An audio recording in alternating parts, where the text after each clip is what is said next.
반갑습니다. 전기차 대중화와 진짜 수혜주에 대한 영상 올려드리겠습니다.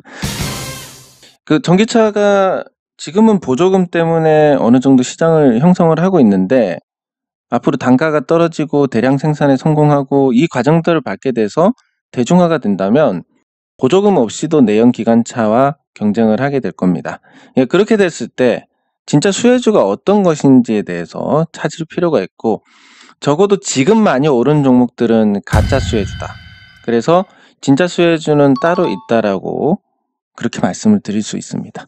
그리고 이게 중소형 성장주이면서 시장 트렌드에 맞고, 그리고 앞으로 숫자로, 그러니까 매출과 이익으로 그 주가를 설명할 수 있는 종목이 될 것이기 때문에 그 모터 관련주들은 이전에 전기차 배터리 주들하고 다른 양상을 보일 가능성이 크다. 전기차 배터리는 지금 사서 뭐 하겠습니까? 이미 오를 대로 올랐는데. 그래서 지금 사서 수익을 볼 가능성은 거의 없다라고 보고, 진짜 수혜주인 전기차 모터주에 주목을 해야 됩니다. 그러면 이런 판단을 내리게 된 배경은 뭐냐면, 일단 기본적으로 전기차의 시대가 올 수밖에 없는 건 수소차의 한계가 명확하다라는 겁니다. 그리고 전기차 배터리에도 한계가 명확합니다. 요게 기본적으로 차 가격의 절반을 차지합니다. 그래서 전기차가 대중화가 되려면 전기차 배터리 가격이 떨어져야 됩니다. 그러니까 여기서 이제 모순에 봉착을 하게 되는데, 전기차 배터리주들은 배터리 가격이 오르면 시장 형성이 안 되고, 배터리 가격이 내리면 수익을 못 봅니다. 그러니까 결과적으로 배터리가 수혜가 될 가능성이 거의 없습니다. 다만 이제 저는 예전에 삼성 SDI 주가가 낮을 때, 그리고 LG화학 주가가 낮을 때는 긍정적인 시각을 견지했는데, 그것은 앞으로 신사업에 대한 매출이 발생을 하고 거기서 어느 정도 이익이 나올 것이기 때문에 그렇게 한 거고, 지금 주가가 이미 오를 대로 오른 상황에서는 그런 모든 부분들을 반영하고도 남았으니까 전기차 배터리주들의 매력은 0이다. 이렇게 정리를 할 수 있습니다. 그리고 앞으로 전기차의 발전 방향, 배터리가 개선이 될 것이냐에 대한 부분들은 사실 발전의 어떤 가능성이라고 하면, 소위 말하는 룸이라고 하는 게 발전의 범위가 없고 뭐 공간이 없는 겁니다. 반면에 이 구동 쪽에서는 굉장히 발전 가능성이 높습니다. 예를 들면 처음에 모터가 하나가 있었습니다. 이 모터 하나로 바퀴 4개를 다 굴리는 이런 구조였습니다. 이러다 보니까 이 제어나 이런 쪽으로 굉장히 복잡한 설계가 들어가게 됐는데, 요걸 모터가 이제 2개가 됩니다. 앞뒤로 사륜 구동으로. 이렇게 되니까 조금 단순해졌고, 앞으로는 이 구동계를 없애는 방향으로 모터가 각 바퀴에 직접 달리는 것으로, 그러면 모터가 이걸 컨트롤을 각각 해서 미세하게 이제 이렇게 조정을 하는, 미세한 최첨단으로 조정을 하는 이런 부분들이 생기게 될 텐데, 그랬을 때 이 모터의 수요가 늘어나고 또 기술 발전의 어떤 폭이 크고, 그걸 통해서 전기차 배터리가 가지는 한계를 극복을 하게 될 겁니다. 그래서 진짜 수혜주는 배터리가 아니라 전기차 모터다. 이렇게 볼 수 있고, 전기차 배터리는 그동안 2차 전지 만드는 업체들이 굉장히 많았습니다. 일본 업체도 있고 중국 업체도 있고. 그러다 보니까 모터에 대한 진입 장벽은 상대적으로 높은 반면에 전기차 배터리에 대한 진입 장벽은 굉장히 낮았습니다. 지금 SK 이노베이션을 보더라도 LG화학 기술 그대로 훔쳐가지고 똑같이 하는데, 지금 뭐 LG화학에서 3조 원만 주면 봐준다 이런 얘기가 있습니다. 그러면 자금력이 풍부하고 자체적으로 전기차 배터리를 수직 계열화해야 될 필요가 있는 이 자동차 메이커들, 폭스바겐이나 도요타 같이 어느 정도 규모의 경제를 갖춘 완성차 업체들은 배터리를 내재화할 수밖에 없을 겁니다. 그러면 전기차 배터리 업체들은 경쟁이 치열해지는 그런 과정을 밟을 거고, 그 과정 속에서 결국 매력이 떨어질 수밖에 없는 그런 거. 반면에 이제 모터는 진입 장벽이 높고, 사실 이 모터에 대한 부분들은 전기차 업체가 자체적으로 모터를 양산하기에는 규모가 조금 작습니다. 근데 모터 전문 업체가 양산을 하기에는 또 투자비가 들어가는데, 그 투자비를 들여서 이 다품종 소량 생산으로 간다면, 그리고 이 전기차 모터 업체가 보쉬와 같은 어느 정도의 그런 이름값을 하게 된다면, 그러면 뭐 예를 들어서 벤처 엔진을 써가지고 체어맨에 대한 인식이 좋았듯이, 요 이제 모터를 어디를 쓰느냐에 따라서 차의 급이 달라지는 이런 현상이 나오게 될 겁니다, 나중에는. 네, 그래서 전기차 모터에 대한 어떤 관심도, 그리고 배터리 가격이 내리지 않으면 안 되는 구조인데, 모터는 좋은 모터를 쓰면 쓸수록 연비가, 그러니까 전비가 올라갑니다. 이 전비가 올라가기 때문에 앞으로 모터의 기술 개발이 전기차 시장을 주도할 것이고 시장 판도를 바꿀 것이다. 그럼 진짜 수혜주는 이 전기차 모터주인데, 요거에 대한 내용입니다. 그 수소차의 한계를 보겠습니다. 이 수소차는 수소 저장 기술의 한계가 있습니다. 현재는 이 700기압으로 저장을 할 수 있는데, 이걸 2000기압으로 늘려도 용량이 크게 늘어나지는 않습니다. 수소가 이 운동성을 높이기 때문에. 그러다 보니까 이 수소 저장 기술은 현행 기술이 한계고, 그러면 결국은 이 수소 저장 탱크를 키우는 수밖에 없는데, 그렇게 되면 작은 차에는 수소차가 해당이 안 되게 됩니다. 승용차에는. 그리고 발열 때문에 출력이 낮아야 되는데, 이걸 어느 정도 잡더라도 아반떼 수준의 출력밖에 안 된다. 즉 운전하는 재미가 없을 것이다. 네. 그리고 이것도 마찬가지로 큰 차에는 그나마 이 발열을 상쇄할 수 있는 라디에이터를 넣을 수가 있으니까, 트럭이나 버스는 이 발열을 잡을 수 있는데 승용차는 잡을 수가 없다. 그리고 에너지 효율이 40%대인데, 이것도 마찬가지로 이 공조장치나 이런 부분들을 잘 활용을 해서 최대 83%까지 올릴 수는 있지만, 이렇다 하더라도 에너지 효율이 전기보다 떨어집니다. 전기차는 에너지 효율이 90% 이상입니다. 그럼 같은 걸 봤을 때 에너지 효율이 떨어질 수밖에 없기 때문에 역시 버스나 트럭에만 유효하다. 그리고 충전소가 아무리 늘려도 450기 정도인데 시내에 할 수도 없고, 그러면 목적성이 있는 버스라든지 버스 수소 충전소, 그 정류장 종점마다 충전소를 만들어서 이렇게 운행을 하면 문제가 없을 거고, 트럭도 마찬가지로 주요 물류 운반 과정에서 수소차 충전소를 건설을 하면 문제가 없을 겁니다. 그래서 목적성이 있는 버스나 트럭, 그리고 이 대형화를 통해서 이 수소 저장 탱크 용량이 크고 라디에이터를 탑재를 할 수 있고, 이런 식으로 수소차의 단점을 상쇄할 수 있는 이런 큰 차에서만 아마 수소차가 경제성을 확보를 할 수 있을 것이다. 그래서 수소차 한계는 명확하다. 적어도 승용차만큼은 전기차가 대세가 될 수밖에 없다라고 볼 수 있습니다.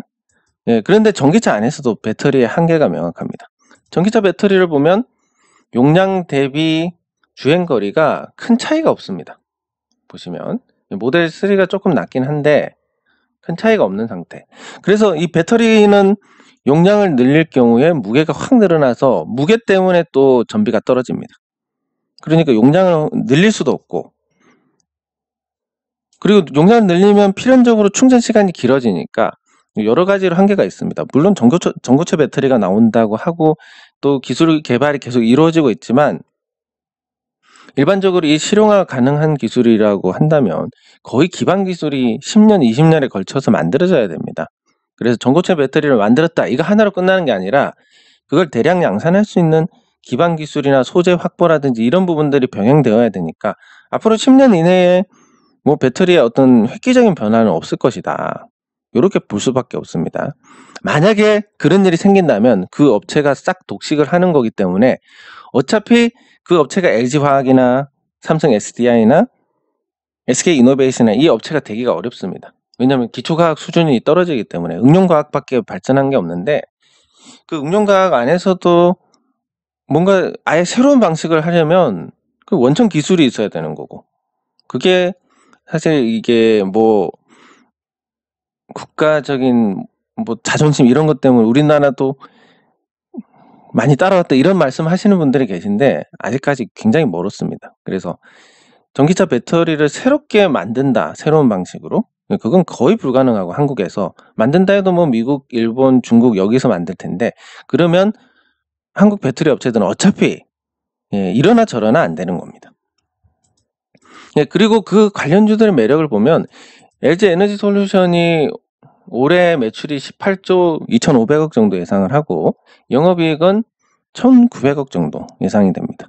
물론 이게 1조 원 이상 될 것이다 예상이 있지만 현대차 코납 EV 배터리 교체에 1조 원 정도 들어갈 거니까 그거 빼면 간신히 흑자가 아닐까 예상이 되고 연내 IPO 해가지고 10조 원 이상 자금을 빨아들일 거라고 합니다.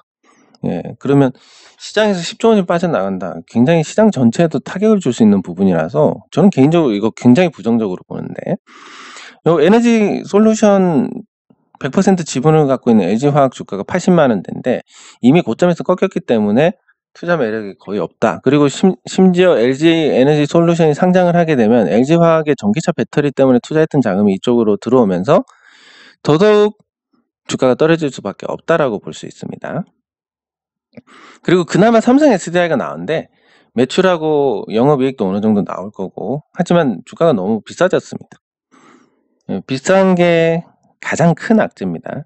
그럼 삼성 SDI가 뭐 나중에 잘 된다 하더라도 과연 이 시총을 설명할 수 있는 영업이익은 낼 수 있을 것이냐라고 보면 이것도 좀 회의적입니다. 뭐 SK 이노베이션은 소송 져가지고 뭐 손실 말할 것도 없고 이런 상황이기 때문에 전기차 배터리에 투자한다? 뭐 예전에 삼성 SDI가 10만 원대, LG 화학이 20만 원대, 뭐 SK 이노베이션이 10만 원대 이런 때면 모르겠는데 지금은 매력이 없다라고 단정을 할 수 있습니다. 그런데 전기차에 대해서 시장 관심은 굉장히 높고 이미 유동성도 저 배터리 주들 비롯해서 많은 종목들로 유동성이 쏠린 상태입니다. 그러면 이 유동성이 가짜 수혜주에서 진짜 수혜주로 흘러 들어가게 될 것인데 그 과정에서 어떤 업체들이 수혜를 받느냐? 결국은 모터 업체들이다. 네, 그러면 1단계 보조금 철폐하는 거. 배터리 가격이 하락하고 자동차 가격이 하락하고 내연 기관과 경쟁을 해서 자립 산업이 됩니다. 보조금 없이도. 그러면 이 과정에서 결국은 배터리 가격이 하락을 해야 되는데 무슨 수익을 내겠습니까? 제품 가격이 하락하는데. 예, 그래서 배터리는 기본적으로 뭐 지금 주가가 오르고 이런 걸 떠나서도 매력이 없다라고 볼 수 있고 2단계는 이제 이 한정된 배터리 용량을 가지고 모터의 고도화가 될 겁니다. 이 고도화를 통해서 전비가 개선되고 주행거리가 더 늘어나면서 내연기관차를 제치기 시작합니다. 그리고 그렇게 해서 판매량이 늘어나면 규모의 경제로 인해서 대량 생산을 하고 거기서 가격 경쟁력까지 생기니까 내연기관차를 압도를 하고 판매 대수가 더 증가해서 이제 이 주력이 된 전기차를 기반으로 자율주행을 장착해서 자율주행차로 가는 요 과정을 밟게 될 겁니다. 여기서 이제 요 단계에서는 이 교통 시스템 관련된 종목들 교통 시스템 관련된 종목들이 관심을 받고 요 단계 시작하기 전에는 배터리주들이 관심을 받았고 그리고 요 단계에서는 모터주들 요 단계에서는 이제 완성차 업체들이 될 겁니다.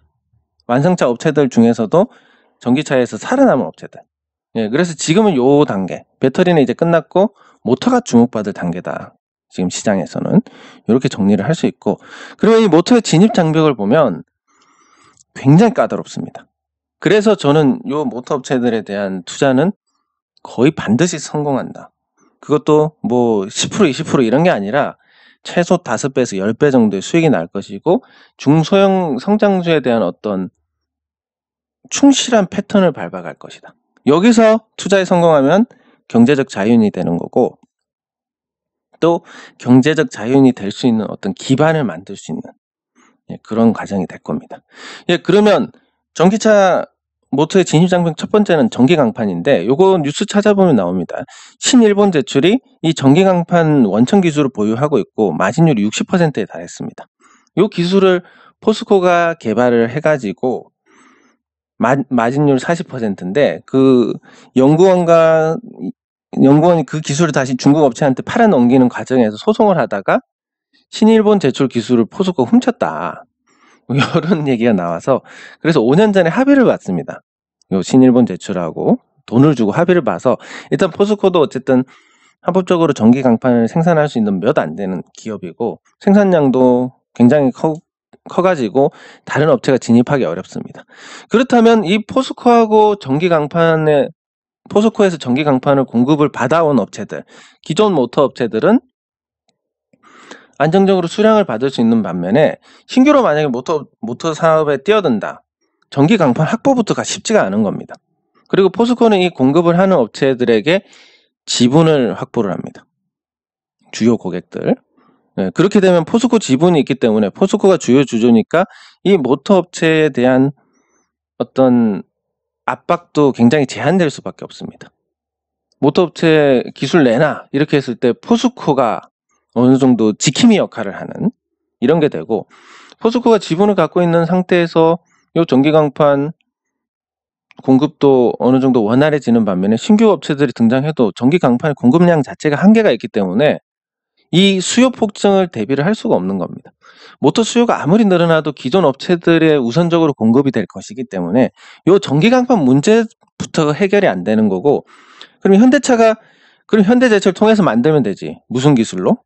기술 자체도 어렵고 설사 만든다 하더라도 그거를 수조원을 투입해서 생산 설비를 확보를 하고 이걸 양산을 해가지고 자체적으로 쓰는데 그게 품질이 안 나오면 어떻게 됩니까? 그냥 한 3, 4조 원 날리는 겁니다. 네, 그래서 그런 어떤 전기 강판의 문제가 굉장히 크게 장벽을 치고 있다. 그리고 두 번째는 요 모터에 들어가는 자석은 일반 자석하고 틀리게 히토류를 씁니다. 네오디뮴이라고 하는 히토류를 쓰고, 다른 건 뭐 디스프로슘, 프라세오디뮴 예, 이런 히토류를 써가지고 요 모터를 만드는 안에다가 자석이 들어가는데, 이게 이제 자성이 일반 자석의 한 100배 정도 되고, 그리고 모터 무게 감소를 위해서 필수적으로 있어야 됩니다.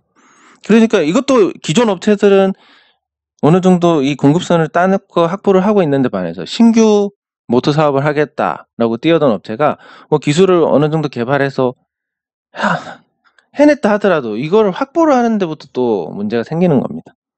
심지어 이제 그 기존 모터 업체들은 요 히토류를 안 쓰면서 할 수 있는 자성을 지니는 전자 자석으로 이렇게 바꾸는 시도도 하고 있는데, 그게 성공하면 이제 기존 업체들하고 차별하고 훨씬 더 심해집니다. 그리고 이 자성이 강할수록 모터의 성능이 좋아지고 정교해지기 때문에 이런 주요 원료에 대한 공급부터가 굉장히 큰 장벽이 된다. 이렇게 볼 수 있습니다. 네, 그리고 이 모터를 만들 때 이 전기 강판을 하나씩 적층을 해가지고 이 모터를 만들게 되는데, 이렇게 하면 이제 성능이 조금 더 좋아지고 효율도 향상이 되고 소음도 적어지고, 이런 적층 기술부터 해서 그리고 이 모터를 제어하는 기술까지, 단순히 이 모터가 그동안 가전제품 뭐 세탁기 이런 데 들어가다 보니까 과소평가가 됐는데, 자동차에 들어가는 건 이야기가 아주 달라집니다. 왜냐하면 세탁기 고장나면 고치면 되는데 자동차는 고장나면 사람이 죽습니다. 그렇기 때문에 이 모터 업체들은 또 납품을 한 레퍼런스가 있어야 되고, 이런 진입 장벽까지 고려하면 전기차 배터리하고는 차원이 다른 진입 장벽이 있다. 그래서 기존 업체는 엄청난 수혜를 독식할 수밖에 없는 구조다. 그러면 지금 뭐 예를 들면 지금 모터 업체가 1,000억짜리가 있다. 이건 그냥 최소 1조 원은 가는 겁니다. 잘하는 업체라면. 그러다 보니까 요 1,000억도 안 되는 회사를 2,600억에 인수하는 사모펀드가 나오는 거고, 예, 이거를 뭐 인수해가지고 몇 조 원짜리를 만들 자신이 있기 때문에 그런 건데, 물론 그 과정에서 변수는 굉장히 많을 겁니다만은, 어쨌든 이런 걸 보고 그렇게 투자를 한 거다라고 할 수 있습니다. 네, 그래서 이 전기차 모터의 또 다른 진입 장벽이라고 한다면 이 모터를 제어할 수 있는 이 컨트롤러에 대한 부분인데, 이 제어가 정교할수록 이 모터의 활용도가 높아집니다. 뭐 심지어 전자 기어 같은 경우도 요즘은 다 버튼식으로 나오는데, 요 버튼 눌러서 후진 전진 이렇게 바꾸면 미세하게 요 모터가 회전을 해서 그 기어에 대한 부분을 맞춰주고, 이게 이제 아래쪽에 요 장치가 돌아가게 됩니다. 이런 식으로 이제 제어하는 기술을 같이 갖고 있는 회사는 훨씬 더 경쟁력이 있는 거고, 그리고 이 모터 드라이버라든지 그리고 이 모터의 반응에 따라서 또 반응하는 이런 피드백 반응이라든지 이런 모든 걸 첨가하는 이 컨트롤러 기술, 요걸 같이 갖고 있는 회사면 앞으로 최소한 세계적인 부품 회사가 되는 건 분명하고, 뭐 1위를 할지 안 할지는 모르겠지만, 그리고 뭐 세탁기라든지 이런 모터 기술을 개발하던 업체들이 소음을 감소를 한다든 소음 감소를 하든지 이런 부분에서 수많은 특허가 있고 이거를 과연 피해 나갈 수 있을 것이냐, 이런 걸 보면 앞으로 너도 나도 모터 개발할 거라고 뛰어들 거고, 그러면 거기에 대한 특허료 수입만 해도 굉장한 수준이 될 거라고 봅니다.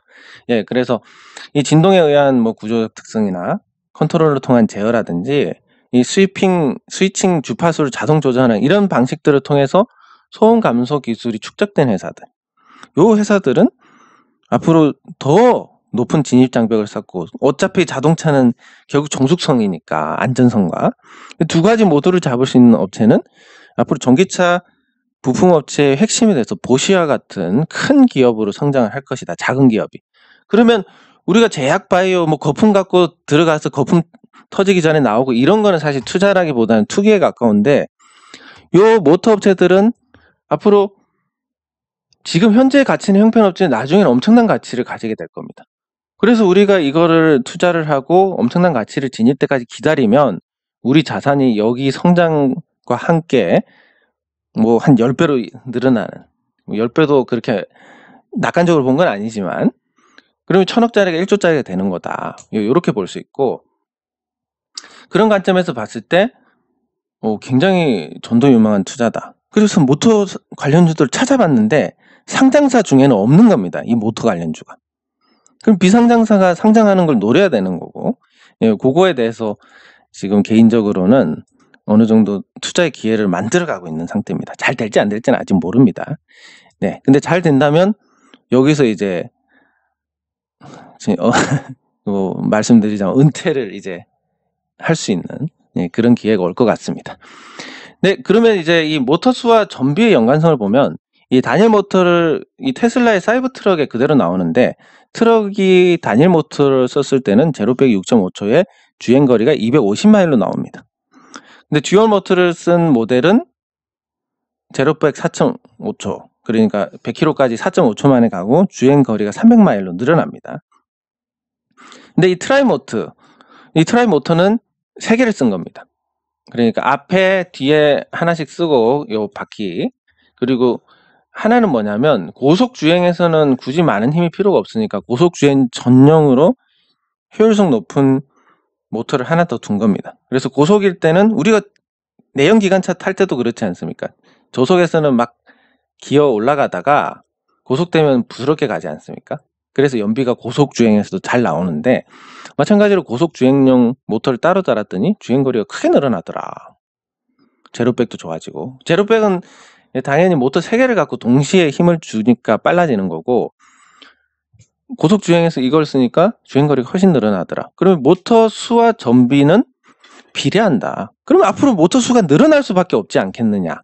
그래서 지금 전기차가 예를 들어서 전 세계적으로 100만 대가 팔리는데, 앞으로 전 세계적으로 전기차가 3000만 대가 팔리면 모터 수만큼만 해도 30배가 늘어나는데, 여기에 한 개 쓰는 게 최소 4개에서 8개를 쓴다 그러면 도대체 240배가 늘어납니다. 시장이.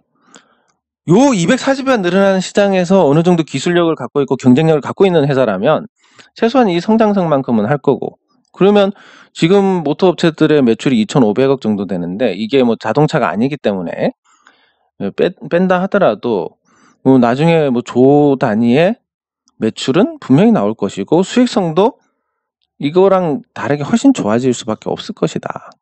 이렇게 보는 겁니다. 이런 게 이제 진짜 투자고, 진짜 뭐라고 해야 됩니까? 경제적 자유인으로 갈 수 있는 발판, 중소형 성장주의 전형, 이렇게 볼 수 있는 겁니다. 그러면 이제 국내 모터 업체들의 현황을 보면, 일단 모터의 사용처는 자동차에서 전동화가 진행이 되면서 점점 더 많아집니다. 모터가 구동장치로 사용되는 파워트레인하고, 그리고 심지어 뭐 윈도우, 창문 올라갔다 내려갔다 하는 것도 모터로 돌아가고, 파워시트도 마찬가지고, 전동 변속기도 마찬가지고, 모터가 안 들어가는 데가 없습니다. 그러니까 비싼 모터가 파워트레인에 들어가고 자잘한 모터가 이런 데 들어가고, 그러다 보면 결국은 이 모터는 저기서 납품받고 저 모터는 저기서 납품받고, 이게 아니라 모듈화를 통해서 모듈화를 하게 되면 한 500개 정도로 500개 모듈로 전기차를 만들 수 있게 됩니다. 그래서 이 모듈화를 통해서 주요 업체들한테 일괄 공급을 받을 가능성이 굉장히 높지 않을까. 예, 왜냐하면 레퍼런스 가진 회사가 많이 없으니까. 예, 그랬을 때 앞으로 이 범용 모터와 자동차용 모터 같이 성장할 수 있는, 이거야말로 진짜 전기차 시대에 실제 수혜주고 진짜 수혜주고 숫자를 내놓을 수 있는, 성장 주가 상승에 대한 숫자를 내놓을 수 있는 그런 산업이다. 이거는 진짜 투자를 해야 된다. 그래서 찾아봤는데 상장사가 없습니다. 비상장사를 찾아봤는데 효성 ENG는 산업용 모터를 만드니까 조금 거리가 있고, 하이젠 모터도 선박용 모터를 만드니까 거리가 있고, 그리고 산업용 모터 만드는 성신 모터도 거리가 있고, 이 전기차 레퍼런스가 있는 게 태화 기업인데 작년 말에 2,620억 원에 매각이 됐습니다. 그 SV 인베스먼트, 요 회사는 상장사입니다. 근데 SV 인베스트먼트에서 인수한 태화 기업보다 더, 그러니까 국내 자동차 모터 시장의 태화 기업의 점유율이 30%인데 70%짜리 기업을 찾았습니다. 네, 이 70%짜리 기업을 찾았는데 아직 비상장 회사고, 뭐 나중에 상장을 할지 아니면 뭐 다른 방식으로 기업 공개를 할지 이거는 모르겠지만 어쨌든 그런 부분에 관심을 갖고 있고, 저도 이 회사가 시장에 등장하기를 기다리고 있고 그렇습니다. 그래서 진짜 투자를 한다면 뭐 지금 당장 이 회사가 시장에 등장 안 할 수도 있으니까, 그러면 SV 인베스트먼트는 요 태화 기업을 인수를 했으니까 어느 정도 기대를 할 부분이 있고, 이런 과정에서 예, 그래서 SV 인베스트먼트가 어느 정도 전기차 시대의 진짜 수혜주가 될 수 있다. 요거 하나. 근데 사실은 이거는 꽁 대신 닭이고, 진짜 꽁은 요 70% 업체인데, 근데 뭐 제가 기업명을 말씀을 안 드리는 게, 뭐 어쨌든 그 기업에서도 굉장히 다양한 방안들을 검토를 하고 있을 거고, 제가 이 회사가 상장할지 안 할지도 모르고 아무것도 지금 모르는 상태에서 이 회사가 괜찮다 이렇게 얘기를 할 수도 없는 거고, 그리고 투자할 방법도 없고, 사실 말씀드려봤자 괜히 뭐 제가 발언을 해서 그 회사에 해를 끼칠 수 있기 때문에 엉뚱하게, 네, 그렇게 해서 뭐 이런 기업이 있다, A라는 업체가 있다, 이게 제가 봤을 때 꽁인데 시장에 등장할지 안 할지는 모르겠다. 그래서 요 SV 인베스트먼트가 닭인데 꽁이 없으면 닭이라도 먹어야 되지 않겠냐, 이런 관점에서 말씀을 드리는 겁니다.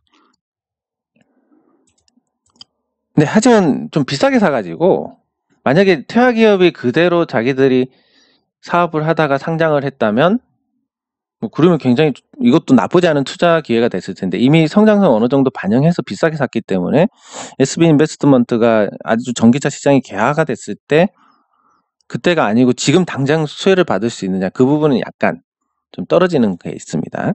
네, 그래서 나중에 그 꽁 업체가 시장에 등장을 하게 되면, 예, 그 업체는 무조건 투자를 해야 되는 업체다.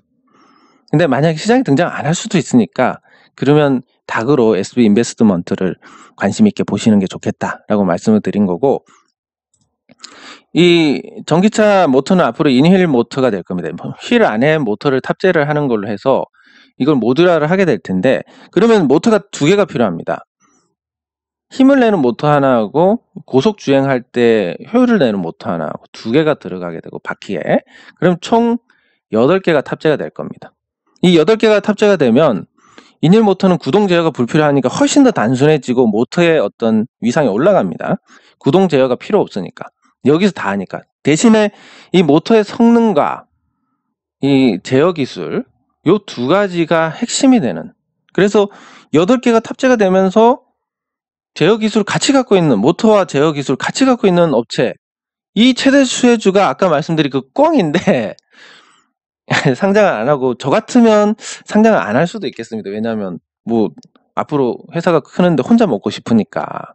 예, 그렇지만 또 뭐 자금이 필요하든지 이럴 때 시장 관심이 있을 때 또 상장을 해서 자금을 끌어오는 것도 방법이기 때문에 시장에 나올 수도 있고, 그랬을 때 이 회사가 시장에 등장하면 저는 말씀드릴 수 있습니다. 이 중소형 성장주 중에서 모든 조건을 갖추고 있는 회사이기 때문에 이건 무조건 투자를 해야 된다.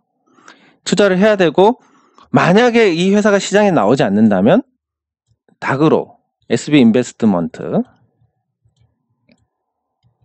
근데 이거 비싸게 샀고 뭐 투자 회사다 보니까, 그리고 간접적으로 갖고 있는 회사다 보니까, 여기에 대한 투자는 뭐 굉장히 적극적으로 해야 된다 이게 아니라, SB 인베스트먼트가 좀 많이 내린다든지 시장 충격을 받고 주가가 저렴해졌다든지 이럴 때 이제 공략을 하는 거고, 이 꽁 업체가 나왔을 때는 이건 무조건 질러야 된다 이렇게 말씀을 드릴 수가 있습니다.